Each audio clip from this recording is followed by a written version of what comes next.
untuk diterimanya amal ibadah kita, kenapa kita memerlukan, mengharapkan anugerah Allah? Karena banyak syarat-syaratnya supaya amal itu diterima. Wa syurutul qabul, adapun syarat-syarat dikabulnya amal kita itu, ibadah kasirah, banyak dia.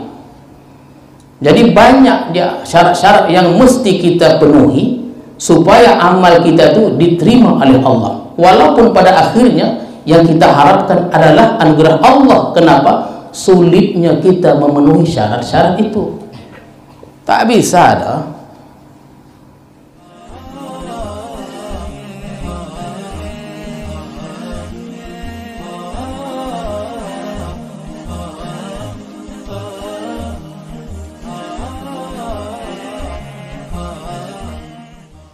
Bismillahirrahmanirrahim.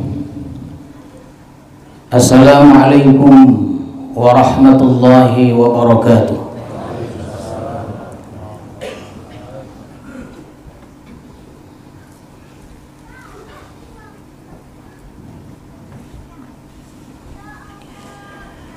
Alhamdulillahil jamili sitruh, al-muhiti ilmuh, al-wasi'i karamuhu wa afuh. Ashhadu an la ilaha illallah wahdahu la syarika lahul qawiyyu sultanuh, wa ashhadu anna sayyidana Muhammadan abduhu wa rasuluhul azimu khuluquh. Allahumma salli wa sallim wa barik ala sayyidina Muhammad ar-rafi'i sya'nuh wa ala alihi wa sahbihi wa dhurriyyatihi wa man ila Allah himmatuhu wa qasduh. Amma ba'du. Tuan-tuan para khalifah, para salikin, hadirin hadirat, serta para tetamu sekalian, marilah kita bersyukur kepada Allah Subhanahu wa ta'ala yang telah melimpahkan rahmat dan hidayahnya kepada kita semua, sehingga pada malam ini kita dapat meneruskan lagi kajian hikam kita. Mudah-mudahan kita semua mendapat rahmat Allah Subhanahu wa ta'ala.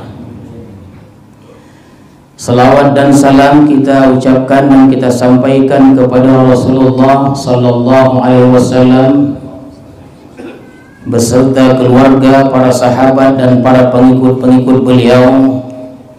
Mudah-mudahan kita mendapat syafaat Rasulullah di hari kemudian nanti. Amin ya rabbal alamin. Al-hikmatu tsaminah wal 'ishrun ba'da al-mi'ah min al-hikam al-'ata'iyyah. Qala al-imam al-'abdillah Ahmad ibn Athaillah as-Sakandari rahimahullah wa nafa'ana bi'ulumi. Maka pada hikmah yang ke-128 dari Al-Hikam Al-'Ata'iyyah telah berkata pengarang Imam Ahmad Ibnu Athaillah Sakandari rahimahullah wa nafa'ana bi'ulumi. Kata beliau, laula jamilu sitrih lam yakun amalun ahlan lil qabul. Jikalau tidak ada keelokan tutupan dari Allah, niscaya tidak adalah amalan bisa untuk diterima. Lam yakun amalun ahlan lil qabul. Itulah terjemahannya ya, lebih kurang terjemahannya begitulah. Maksudnya adalah laula fadlullahi 'alal 'amili lam yakun amaluhu ahlan lil qabul. Jikalau tidak karena anugerah Allah atas orang yang beramal atau yang beribadah itu, maka tidak adalah amal itu bisa diterima oleh Allah. Jadi kita beramal nih sangatlah mengharapkan anugerah Allah itu. Kalau bukan karena anugerah Allah, tak bisa amal kita itu diterima oleh Allah. Jadi karena anugerah itulah amal kita diterima oleh Allah. Kenapa demikian, tuan-tuan sekalian? Karena anugerah itulah amal kita itu bisa diterima oleh Allah. Li'annal amal alladhi yakunu ahlan lil qabul, karena amal ibadah yang bisa diterima itu adalah huwa alladhi tatawaffaru fihi syurutul qabul, amal ibadah yang sempurna padanya syarat-syarat untuk diterima. Nah, jadi tuan-tuan sekalian, untuk diterimanya amal ibadah itu, kenapa kita memerlukan, mengharapkan anugerah Allah? Karena banyak syarat-syaratnya supaya amal itu diterima.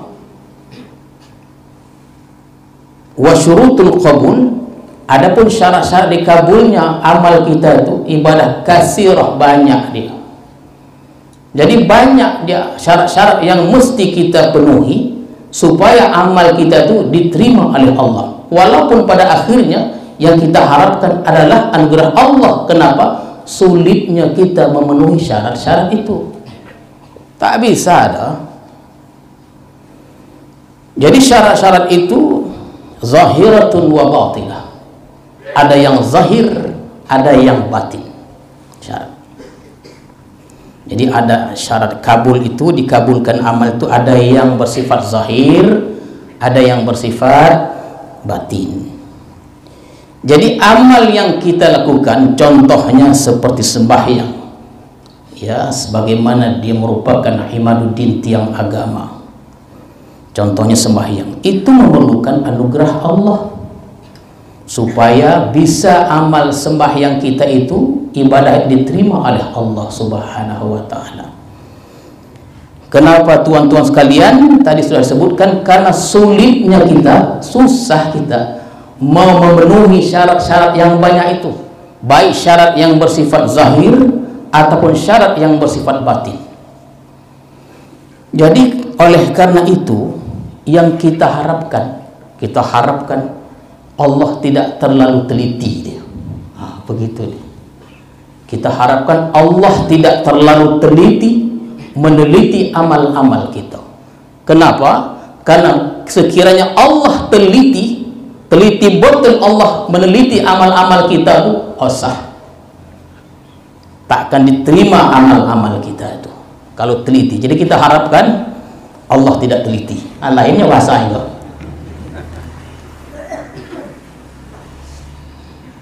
Dulu kita pernah kan sebutkan itu. Yang kita harapkan tidak Allah itu betul ya. Bukan betul, tidak teliti Allah itu. Kalau teliti habis kita. Karena semua amal kita nih tak ada yang elok, sempurna, rusak semuanya. Jadi kita sangat memerlukan anugerah dari Allah Subhanahu wa taala.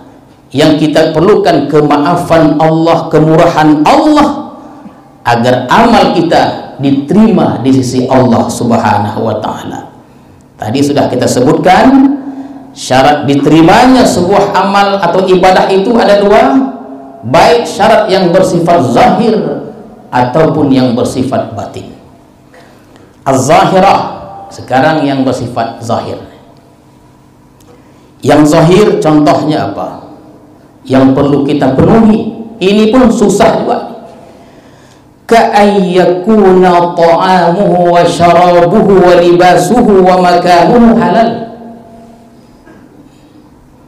Ya, bahwa makanannya, minumannya, libasnya, pakaiannya, dan tempatnya itu adalah halal. Ini syarat tuan-tuan sekalian. Makanan yang kita makan itu mestilah dia halal. Minuman yang kita minum, pakaian yang kita pakai, dan tempat yang kita tempati itu mestilah dia halal. Supaya apa? Inilah syarat di antara syarat supaya amal kita diterima oleh Allah Subhanahu wa taala. Tak bisa tidak. Itu dalam sebuah hadis disebutkan, inna lillahi malakan ala baitil maqdis yunadi kulla lailatin man akala haraman lam yuqbal minhu sarfun wala adlun. Bahwa Allah mempunyai, lillahi malakan, mempunyai malaikat khusus lah agaknya itu, ala baitil maqdis, di baitil maqdis, yunadi kulla lailatin, menyeru, berseru setiap malam, man akala haraman, barang siapa, seruannya itu barang siapa yang makan makanan yang haram, tidak diterima baginya ibadah sunnah maupun yang fardu.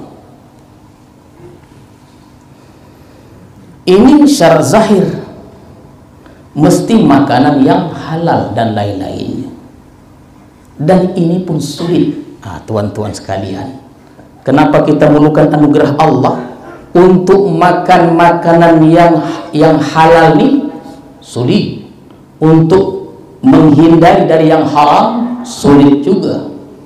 Hadirin hadirat sekalian, itulah perlu kita kehati-hatian. Ya, orang-orang dulu memang banyak orang yang zuhud, orang yang wara dan lain-lainnya.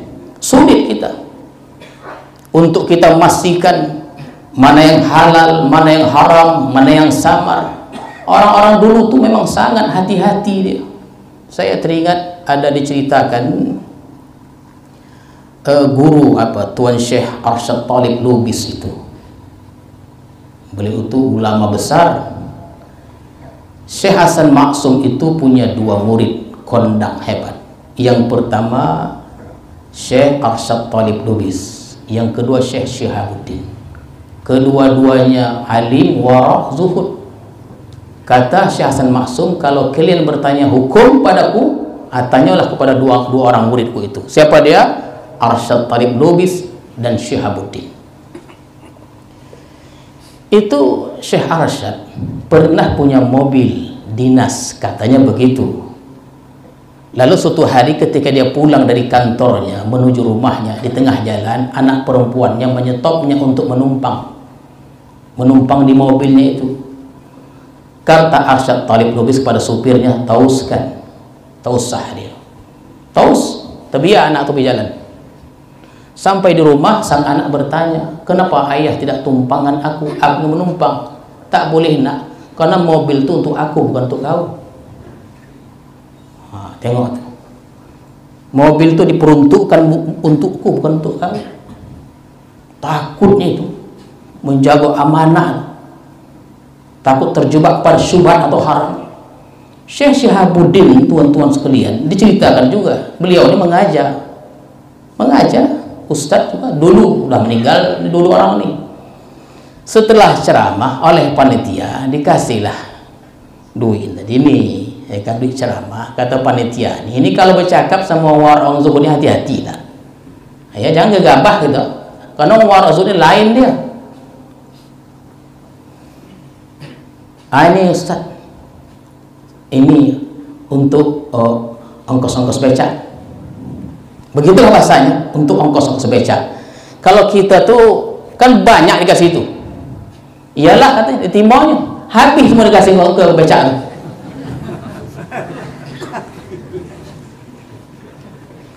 Ini Ustaz, ini kan sagu hati untuk ceramah, ucapan terima kasih, bukan gaji, sebagai ucapan terima kasih ini Ustaz. Ya dikasih untuk ongkos-ongkos beca, maksud supaya bahasa itu halus dia. Ustaz itu ongkos-ongkos beca katanya. Ongkos-ongkos beca itu habis semua dikasih ke tukang beca tadi. Konyang tukang beca. Jangan, hati-hati kita. Sama di silama ada juga ya. Disuruh dia mengundang dalam acara itu dia. Disuruh mengundang. Pas acara itu tak ada nampak dia. Kenapa tuan tak datang? Aku disuruh mengundang, bukan diundang katanya. Sudah satu lagi gitu.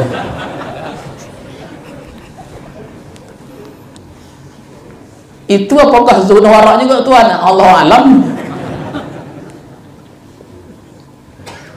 Begitu orang dulu tuh. Dulu pun ada diriwayatkan dua orang hamba yang saleh. yang seorang memberi tanah pada seorangnya, dua-duanya salih, zuhud dan wara juga. Dibeli tanah tadi, dijual, dibeli. Tidak berapa lama kemudian orang yang beli tanah itu datang kepada orang, ke rumah orang yang menjual tanah tadi. Dibawanya bukan mutia, dibawanya harta karun. Dia bilang begini, Tuan, waktu saya membeli tanah Tuan tuh, rupanya di bawah, di dalam tanah tuh ada harta karun. Inilah dia hartanya, saya serahkan pada Tuan. Yang menjual tanah bilang, ini sudah kujual, aku sudah menjual tanah ini sekalian semua. Tidak, botongkah? Kalau genai kau uang dia sah-sahnya.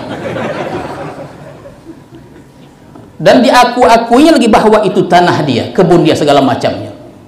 Bertengkar orang itu karena tidak mau menerima harta karun yang banyak itu. Bukan, aku dah beli tanah, aku tidak beli itu. Iya, tapi aku sudah jual. Akan dibawa ke mahkamah, dibawa ke pengadilan, coba. Hakim pun poning ya, poning hakim tuh. Cuman karena hakim tuh adil, pandai dia, pintar. Ditanyanya, yang tuan nih, yang menjual nih, ada anak? Ada. Laki perempuan? Perempuan. Yang membeli ada anak? Anak. Ada. Laki perempuan? Laki-laki. Baiklah, jodohkan, kawinkan, ini serahkan pada keduanya. Selesai. Begitu deh. Itulah menunjukkan kehati-hatian itu. Takut haram nih. Kalau kita makan itu kan mereka hati-hati, tuan-tuan sekalian. Jadi kalau ada makanan-makanan ya mesti dia yang halal, minum tuh yang halal, pakaian yang halal, semuanya halal. Itulah salah satu syarat bisa diterimanya amal ibadah kita oleh Allah Subhanahu wa taala. Jadi tuan-tuan sekalian, untuk memastikan makan itu halal itu bukan mudah. Dia tidak mudah. Oleh karena itu kita berharap kepada Allah, berharap kepada kemurahan dan rahmat Allah Subhanahu wa taala. Semoga Allah itu dengan kemurahannya menutupi kekurangan-kekurangan kita itu, ketidaktahuan kita, di luar pemikiran kita, di luar pengetahuan kita. Boleh jadi yang kita makan itu adalah makanan yang haram. Kita tak tahu. Tak tahu kita dari mana asal segala macamnya, tak tahu. Makanya cerita-cerita di atas tadi menunjukkan itu kehati-hatian. Zaman sekarang ini susah kali kita untuk hati-hati. Macam pura-dak aja kita. Jadi kita berharap kepada Allah Subhanahu wa taala. Kita kan tak tahu yang kita makan itu ternyata haram rupanya. Di luar kemampuan kita untuk menghindari yang haram-haram itu, ternyata kita makan haram. Itulah kita berharap anugerah dari Allah Subhanahu wa taala supaya kita diterima oleh Allah amal ibadah kita itu. Hadirin sekalian, Ibnu Abbas pernah berkata, la yaqbalullahu salatal abdi wa fi jawfihi syai'um minal haram. Itu kata beliau. Tidak menerima Allah, artinya Allah tidak menerima sembahyang seorang hamba sedangkan di dalam perutnya itu, rongganya itu ada sesuatu yang haram atau barang yang haram. Jadi nampaknya sulit. Jadi tentulah kita mengharapkan anugerah Allah. Tak tahu gitu. Yang kita boli, yang kita makan, yang kita boli, tak tentu dia. Ini semboleh, tak tentu juga. Makanya orang dulu tu tak gomah dia makan di kota-kota tu dah, makan di rumah aja dia. Jelas dia. Terkadang ada laporan disembelih 1000 ekor ayam, dipamerkan. Kan dikaji itu di negeri seberang, di seberang itu kan ada dia auditnya itu, tak sembarangan disembelih itu. Terkadang terkeluar juga cerita itu, berapa ekor disembelih satu hari, 1000 ekor ayam dipotonglah menurut cara Islam. Yang dipotong menurut cara Islam itu 100 ekor saja, yang 100 ekor lagi tah cemano itu pula yang kita makan. Patulah bonak hati itu, uponya makan itu semuanya. Ya, hati-hati kita makan. Jadi satu suapan itu, satu suap itu tidak diterima amal ibadah kita 40 hari lamanya. Wa qala aydan, dalam hadis tersebutkan, man ishtara thawban bi asyrati darahim, barang siapa yang membeli pakaian 10 dirham, dalam 10 dirham, wa fi thamanihi dirhamun haramun, dalam 10 dirham itu ada 1 dirham yang haram, dirhamun haramun, lam yaqbalillah salatahu madama alaihi minhu syai', Allah tidak menerima sembahyangnya selama atasnya dari pakaian tadi ada sesuatu yang haram. Nah, hati-hatilah kalau kita sembahyang nih, ya, tengok pakaian betul-betul. Tapi kalau sudah nyata haram, tadi kita sudah ihtiyat, berhati-hati supaya kita makan tuh dia halal, tapi kita tidak tahu, di luar pengetahuan kita, di luar kemampuan kita, bisalah kita berharap anugerah tadi.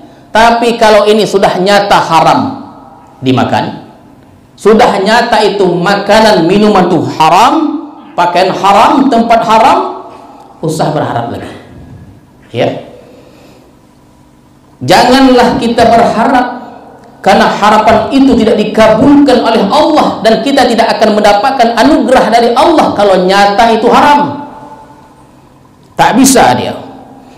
Tapi kadang-kadang nih yang haram nih bersodak pula nih, lain yang haram nih. Jadi tuan-tuan sekalian, banyak hal-hal yang haram yang tidak diketahui di luar kemampuan kita, bisalah kita berharap anugerah dari Allah. Tapi kalau nyata itu haram dia, tak akan dapat kita anugerah. Kita makan haram, jelas tahu kita makan haram juga, mengharap anugerah, tak akan dapat anugerah dari Allah. Yang dapat itu kita sudah hati-hati.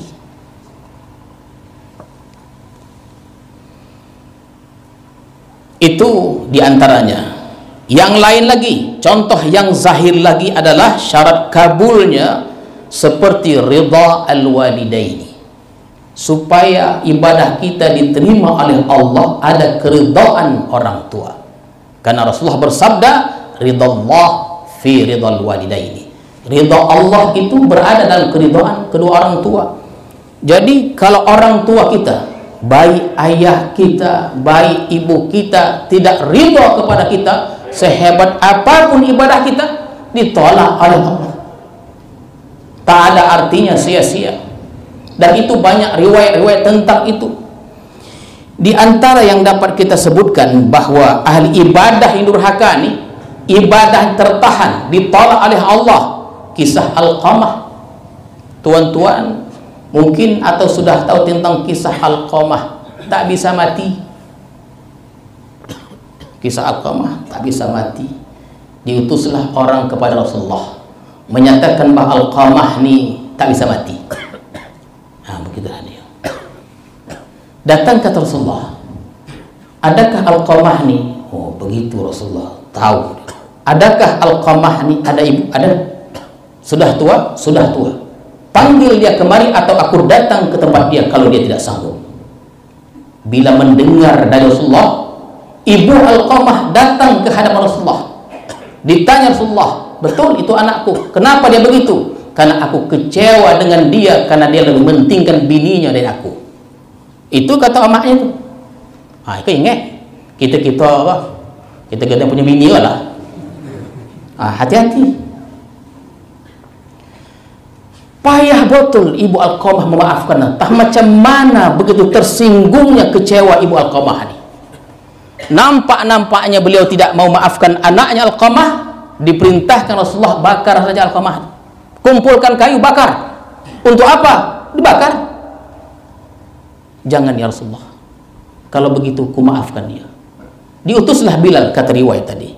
Bilal, coba tengok, udah mati atau belum? Pergilah Bilal tadi, mati punya. Itu mendapat takut dia Rasulullah, khawatir Rasulullah, mungkin dia ecek-ecek siapa tadi nih, ya pura-pura sudah memaafkan, pada tidak, memang ridha dia kepada anaknya. Jangan coba-coba orang tua kita tidak ridha kepada kita, sealim apapun kita, banyak pun ibadah kita, zikir kita, tilawah kita, tapi kedua orang tua kita, apalagi ibu kita tidak ridha kepada kita, gagallah ibadah-ibadah kita itu.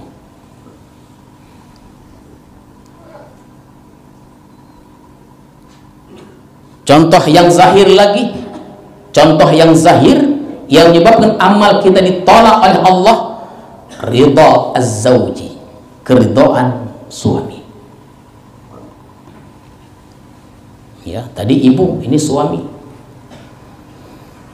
Dia para istri yang durhaka pada suaminya. Jangan berharaplah ibadahnya itu diterima oleh Allah Subhanahu wa taala. Macam manapun gaya suaminya itu, tetaplah dia suaminya. Jangan membantah. Orang-orang dulu ini di Besilam ini katanya, ya. Kadang-kadang manggil suami itu saking hormatnya. Dulu ada bini tak pernah menengok upo lakinya, saking hormatnya itu. Tak apa upo laki itu, tak pernah ada. Tak pernah tengoknya saking hormatnya itu. Iya menunduk dia. Memanggil kalian. Dulu begitu orang. Kalian mau ke mana? Begitu. Tak dipanggil nama anda, kenanya namanya ya. Nama laki panggil nama langsung. Kau lagi kata panggilnya. Orang dulu manggil suami itu dengan kalian jamak. Kalian mau ke mana? Terkadang tuan mau ke mana? Begitu dia. Boleh tuan saya panggil suami saya begitu? Boleh. Tak boleh pula kalian. Cuman heran je lah kenai kok. Heran dia. Sabda Rasulullah, Allah tidak akan pernah mau melihat seorang lelaki, seorang istri yang tidak mau berterima kasih atas kebaikan suaminya. Ini istri yang durhaka diceritakan. Tidak mau melihat istri yang tidak mau melihat kebaikan-kebaikan suaminya, padahal dia perlu, dia butuh suaminya itu. Butuh dia duitnya. Laki tidak. Pulang laki itu asuh makan suangnya. Kadang-kadang di hidangnya sopah katanya. Bahasa sopah kok lain nah. Ya. Dia ambilkan nasi ini, anak sopah katanya. Jangan begitu. Walaupun terkadang derajat suami itu tidak mungkin lebih mulia dalam pandangan kita, terkadang kita melihat itu, hati-hati. Karena keridhaan suami itu menentukan diterima atau tidaknya amal ibadah kita, tuan-tuan sekalian. Itu kan pernah diceritakan, hanya saja cerita ini dia ada yang mandangnya lemah cerita ini. Apalagi cerita disandalkan kepada Rasulullah sallallahu alaihi wasallam. Saya ingin menceritakan, hanya ingin mengambil hikmah, memetik hikmah dari cerita ini. Riwayatnya ada yang mengatakan lemah. Janganlah kita perdebatkan di mana sumber masdar dari riwayat ini. Kita ingin ambil hikmah, memetik hikmah dari kisah Ummu Muti'ah namanya.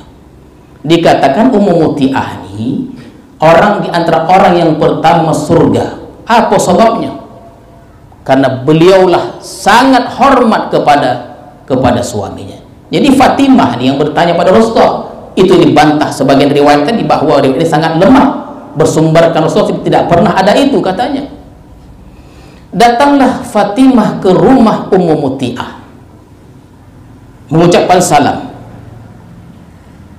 Siapa itu? Fatimah binti Rasulullah. Siapa bersamamu? Anakku Hasan. Balik lagi, karena suamiku membolehkan perempuan yang datang. Padahal Hasan kocik lagi. Datang lagi, dibawanya Husain pula, disalamnya. Tak dibuka pintu oleh Ummu Muti'ah atau Siti Muti'ah. Siapa bersamamu? Hasan Husain. Kemarin suamiku sudah mengizinkan Hasan nih, sekarang ada satu lagi. Tak boleh. Mengempah pulang. Balik, datang lagi. Memang tercengang tuan-tuan sekalian. Dilihatnya memang tidak ada kelebihannya. Tetapi tuan-tuan sekalian, dikatakan Siti Muti'ah sangat rapi ketika menyambut kedatangan suaminya. Baunya wangi dan lain-lain. Ketika suami itu pulang, rupanya suaminya tukang kayu.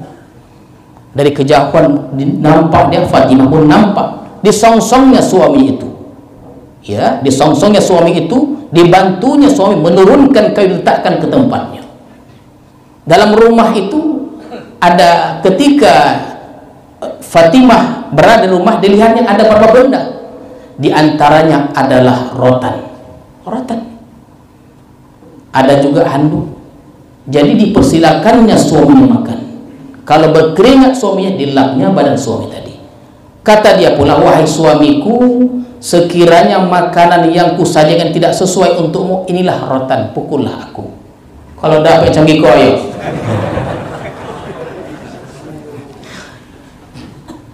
Payahnya. Yang ada kita yang dipukul yang itu. Suamiku, inilah rotan. Sekiranya ada yang tidak berkenan dari engkau ni, dari makan ku masak ni, pukullah aku. Sampai ke tahap itu dia. Kita usah tak sampai itu lagi lah. Usah sampai ke tahap itu lagi. Itu berat kali itu. Ramah aja teman kita, alhamdulillah.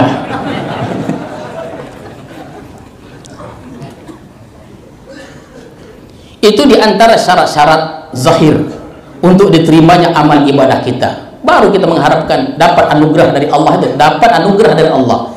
Wa ammal batinah, adapun yang batin ini, untuk diterimanya sebuah amal, minha al-ikhlas. Apa dia? Setengahnya al-ikhlas. Apa itu ikhlas? Bi ayya'mala lillah.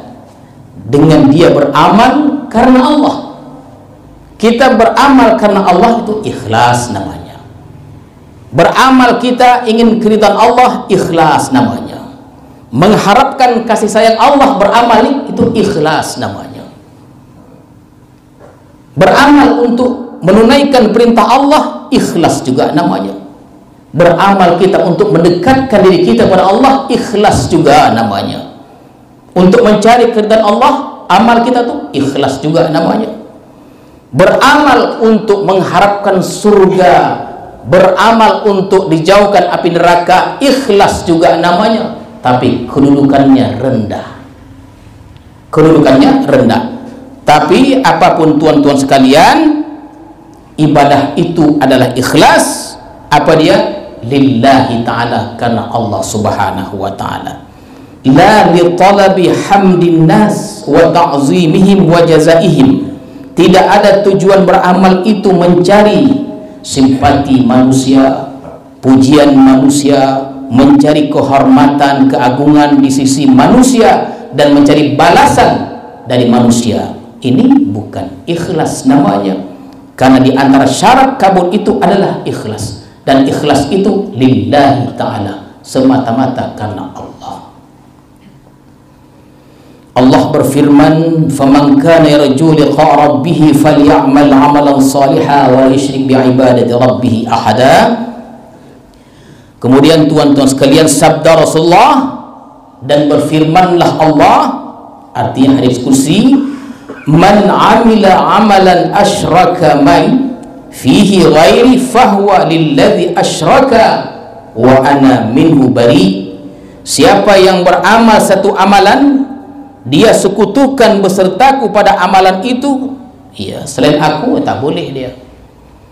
Malam ni aku mau sembahyang tahajud sambil nonton bola, itu tak boleh begitu dia.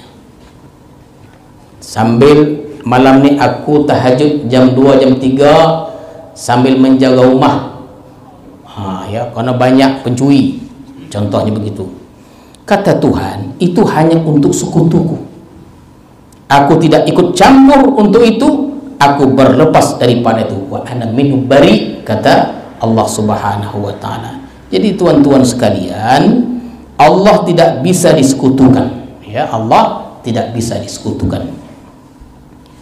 Wa minha at-tabarri minal hawli wal quwwati bi alla yansubahu ila nafsihi wa hawlihi wa quwwatihi. Sebahagian lagi daripada syarat batin agar amal itu diterima, bahwa yang beramal itu mesti berlepas dari daya upayanya. Ya, apa tabarri? At-tabarri minal haul, mesti berlepas kita. Kita tidak boleh menisbahkan amal kita itu kepada kita, tak boleh. Tuan-tuan, saya pun duduk di sini, tidak boleh saya menisbahkan diri saya. Ini pun atas anugerah Allah, atas daya upaya Allah. bukan atas daya saya. Tuan-tuan datang dari jauh bukan atas daya Tuan, bukan atas daya upaya Tuan, tapi atas daya upaya Allah Subhanahu wa taala. Jangan sekali-kali kita beramal ibadah kita nisbahkan kepada diri kita, tapi kepada apa? Kita nisbahkan kepada Allah Subhanahu wa taala. Kata Allah, iyyaka na'budu wa iyyaka nasta'in. Hanya kepada Engkau kami beribadah ya Allah, dan hanya kepada Engkau kami minta pertolongan. Jadi artinya beribadah dengan pertolongan Allah. Itu dia iyyaka na'budu wa iyyaka nasta'in. Memanglah artinya memakai aku dia. Memakai aku, tetapi aku yang didaya upayakan, bukan akunya. Kita sembahyang tadi pun kan pakai aku. Usalli fardal maghribi salasa raka'atin adaan ma'muman lillahi ta'ala. Seaja aku. Ada orang bilang itu sembahyang syirik. Kalau usolli itu katanya syirik itu tuh. Aku itu syirik. Bukan. Yang sembahyang itu siapa? Allah atau aku? Yang sembahyang itu aku, tapi Allah yang mendaya upayakan aku. Aku yang sembahyang. Allah yang berikan kekuatan kepada kita. Yang sembahyang bukan Tuhan. Kita yang sembahyang. Daya upaya siapa? Daya upaya yang Allah berikan kepada kita. Kalau tidak Allah berikan, tak togak kita dah. Jadi jangan sekali-kali kita nisbahkan amal-amal itu kepada diri kita, nisbahkan kepada Allah Subhanahu wa taala. Hadirin dan hadirat sekalian, kenapa kita tidak boleh nisbahkan kepada diri kita? Li'anna nisbatal amali ila nafsihi wa haulihi wa quwwatihi naw'u syirkil khafi. Karena menisbahkan amal kepada dirinya, kepada daya upaya itu sebab apa? Semacam minasyirki, naw'u syirkil khafi, semacam syirik yang tersembunyi. Tak boleh kita nisbahkan kepada diri kita syirik kita itu. Aku sembahyang, aku puasa dan lain-lainnya. Jangan sampai lupa bahwa aku ini adalah aku yang tidak berdaya, aku diberdayakan, diupayakan oleh Allah Subhanahu wa taala. Jadi kita bisa sembahyang, bisa puasa dan lain-lainnya karena ditolong oleh Allah Subhanahu wa taala. Wa minha alla yudilla bi amalih. Dan setengahnya lagi syarat diterimanya amal itu bahwa dia tidak idlal. Ah, tuan-tuan, ada istilah idlal. Dia tidak idlal dengan amalnya. Fala yara bi amalihi 'ala Allah haqqan wa idlalan. Dia tidak melihat dengan amalnya itu atas Allah suatu hak dan suatu jasa. Apa maksudnya? Orang yang beramal nih jangan merasa punya hak dekat dengan Allah. Mentang-mentang dia banyak ibadahnya dan lain-lainnya, dia merasa dekat dengan Allah. Dia merasa berjasa dengan amal ibadah. Jangan cuba-cuba macam gitu. Ya, tak boleh. Ada jasa di sisi Allah Subhanahu wa taala. Karena dia beribadah seperti itu, itulah namanya idlal. Merasa berhak dekat dengan Allah, merasa berjasa dengan Allah dengan ibadah-ibadah itu. Bahkan dia merasa aneh dia. Aneh dia. Kenapa aku kok? Aku sembahyang, aku puasa, aku zikir, aku wirid, aku selawat, baca Quran. Kenapa hidupku susah? Dia yang banyak maksiat, makmur hidupnya. Ini namanya idlal. Tak boleh orang semacam ini ditolak amalnya. Merasa berhak, merasa berjasa di sisi Allah Subhanahu wa taala. Maksiatnya kau jonyo, kayo lah dia. Aku asik sembahyang aja, tak kayo aku. Jangan begitu tuan-tuan sekalian. Idlal namanya itu. Inna salatal mudil la turfa' fawqa ra'sihi. Sembahyang orang yang ada idlalnya tidak diangkat melebihi kepalanya. Artinya tidak sampai ke hadratullah Subhanahu wa taala. Wa minha alla yamunna bi amalihi in kana sadaqah bi an yasta'zimah. Dan setengahnya lagi syarat-syarat amal itu untuk diterima bahwa dia tidak merasa berjasa juga. Dengan apa? Dengan seseorang, dengan perbuatan baiknya kepada seseorang itu. Jangan merasa berjasa juga. dia pernah membantu orang sekolah S1, S2, S3, diungkit-ungkitnya, ya, diungkit-ungkitnya, atau dia marah, udah ku tolong dia, setelah dia berhasil dia lupa denganku. Ini namanya man. Istilah Quran ini namanya man. Apa dalilnya? La tubtilu sadaqatikum bil manni wal adha. Jangan diungkit-ungkit, karena kebaikan-kebaikan kita yang sudah 10 tahun, 20 tahun gugur semuanya. Jangan diungkit-ungkit amal yang pernah kita amalkan itu. Jadi itulah tuan-tuan sekalian, harapan kita diberikan Allah anugerahnya. Yang terakhir, Yahya bin Mu'az, seorang imam sufi, pernah berkata, ya kan tadi sebutkan sulit kita ini untuk memenuhi syarat-syarat itu. Kenapa? Karena manusia itu terdiri tubuh yang banyak aibnya, kata beliau, dan manusia itu mempunyai hati yang banyak aibnya juga. Ada tubuh manusia itu banyak aibnya, dan manusia itu punya hati banyak juga aibnya. Apakah mungkin dari tubuh yang aib itu, dari hati yang banyak aib itu, muncul perbuatan bersih? Kalau tidak karena anugerah Allah Subhanahu wa ta'ala. Walaupun begitu, tuan-tuan sekalian, makin banyak kita beramal, makin banyak harapan kita dapat kemaafan, kemurahan dari Allah Subhanahu wa ta'ala. Banyaklah kita beramal, banyak sembahyang kita, puasa kita, zikir kita, wirid kita, tilawah kita, selawat kita. Semakin banyaklah harapan kita untuk mendapatkan anugerah, mendapatkan bantuan dari Allah Subhanahu wa ta'ala, sehingga amal ibadah kita diterima oleh Allah. Amin ya rabbal alamin. A'udzu billahi minasyaitonir rajim. Bismillahirrahmanirrahim. Allahumma zidna ilma warzuqna fahma walhiqna bis salihin. Allahumma ja'al jam'ana hadza jam'an marhuma wa tafarruqana min ba'di tafarruqan ma'suma. Wa sallallahu ala sayyidina Muhammadin wa ala alihi wa sahbihi ajma'in. Walhamdulillahi rabbil alamin. Assalamualaikum warahmatullahi wabarakatuh.